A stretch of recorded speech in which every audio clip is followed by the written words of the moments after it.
Bonjour, je m'appelle Céline Doucet et je suis enseignante en lycée professionnel.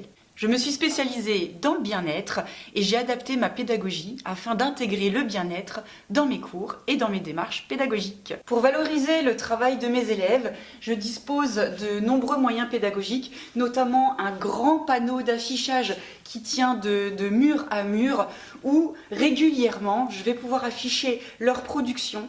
Ça permet aux élèves de la classe de se sentir investis dans les lieux et dans l'aménagement et puis à se sentir valorisés parce que je mets en valeur leur travail, mais aussi de pouvoir voir le travail d'autres élèves parce que j'ai toutes les classes de lycée professionnel et ils vont pouvoir s'inspirer du travail qui a été effectué par d'autres classes, par même des élèves qu'ils connaissent très bien parce qu'ils se fréquentent en dehors et voir je suis en seconde, voilà ce qui est fait en première ou voilà ce qui est fait en terminale. Ça me donne une perspective, ça me donne envie peut-être d'aller voir ailleurs. D'un autre côté, cet affichage permet aussi aux élèves un peu rêveurs, aux élèves qui décrochent, d'avoir leur regard qui se porte sur autre chose que leur téléphone portable ou éventuellement l'envie de faire des bêtises, parce que en fait tout est accrochage, réaccrochage. Peu importe où les élèves portent leur regard dans cette salle de classe, ils vont tomber sur quelque chose de coloré, sur quelque chose de dynamique. Et ça va changer des classes austères où il n'y a absolument rien à regarder, rien à faire en dehors d'écouter l'enseignant. Et malheureusement, il arrive des fois qu'on ne soit pas si intéressant que cela. Et ça va pousser nos élèves à faire autre chose que ce qu'on aimerait bien qu'ils fassent. Dans cette salle de classe, grâce aux différents supports pédagogiques, notamment visuels, ils vont pouvoir regarder ailleurs, mais tout en apprenant des choses. Bonjour les filles. Bonjour. C'est parfait. Et donc parmi toutes les techniques de bien-être, il y a aussi la relaxation, du coup que la prof elle fait, ce qui permet vraiment de nous détendre, puis la musique de fond qu'elle met durant le cours, ce qui permet de passer un cours dans le calme, et c'est vachement cool.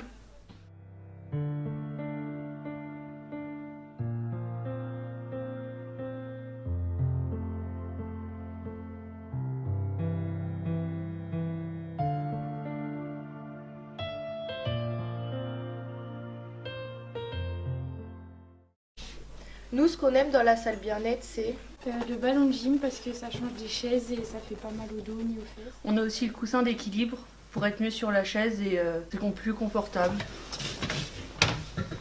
Nous, ce qu'on aime dans la salle bien-être, c'est par exemple les widgets. Parce que ça sert à détendre les mains et à nous occuper les mains. Ici, on peut aussi travailler debout. Ça permet de pas être assis toute la journée sur une chaise. Ou assis par terre. Des chambres à air, c'est pas bête, ça permet de reposer nos pieds.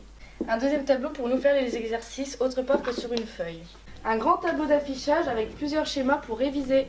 Ici, un porte-carte postale avec nos fiches de révision à disposition. On a du matériel à disposition, on a des crayons de couleur, on a des feuilles de couleur aussi. Il y a des cannes pour mettre sous les tables si on veut pour se sentir mieux et plus à l'aise. On a des prospectus et on a un vivarium pour mettre des phasmes par là. Ce que j'ai voulu créer dans cette salle de classe, c'est que les élèves se sentent accueillis chez leur enseignant.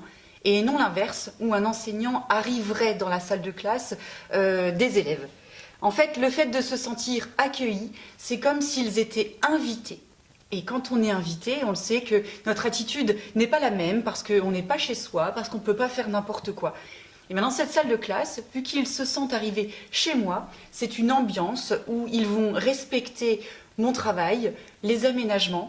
Et en même temps, moi, comme une hôte, j'invite mes élèves à arriver dans une salle de classe où j'ai à cœur qu'ils se sentent bien, où j'ai mis en place du matériel pour qu'ils puissent se détendre, se sentir à l'aise, où le cadre va être différent.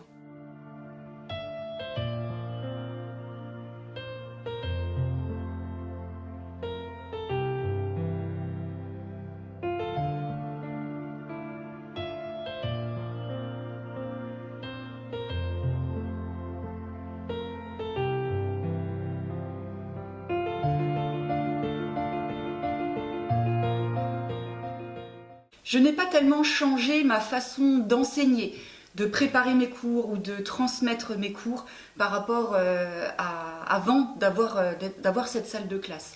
Par contre, c'est le rapport que j'entretiens avec les élèves et le rapport entre les élèves qui ont vraiment changé. Que ce soit moi envers eux, ou eux envers moi, ou même eux entre eux. Donc on a vraiment évolué dans l'estime de soi et dans le bien-être et dans l'empathie, dans le sens où nos rapports verbaux et non verbaux ont évolué.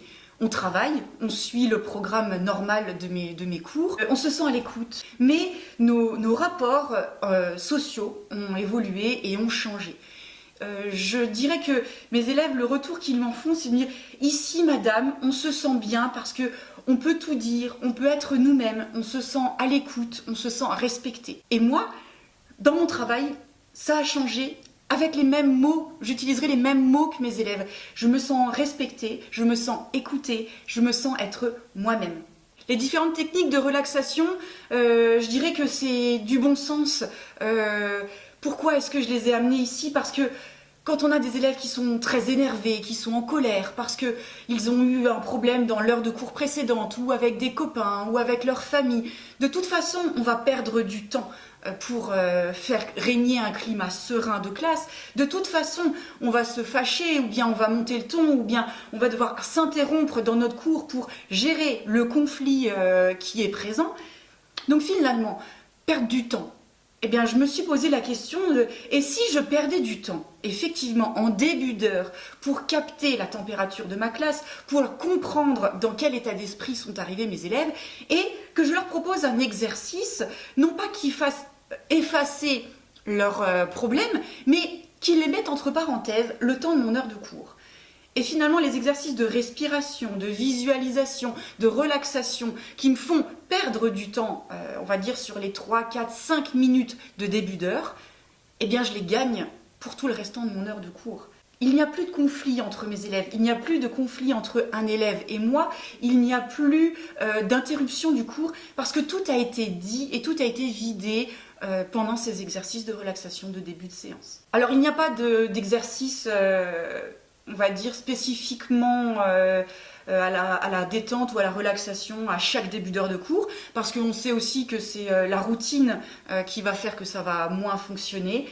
Les élèves ne savent jamais trop à quoi s'attendre quand ils vont arriver dans cette salle de classe, et je pense que c'est ce qui fonctionne aussi. C'est que tantôt on va avoir une musique de fond, tantôt on va se mettre debout et respirer, tantôt on va se faire un automassage, et en fait c'est un petit peu l'excitation, on va dire, avant d'arriver dans mon cours.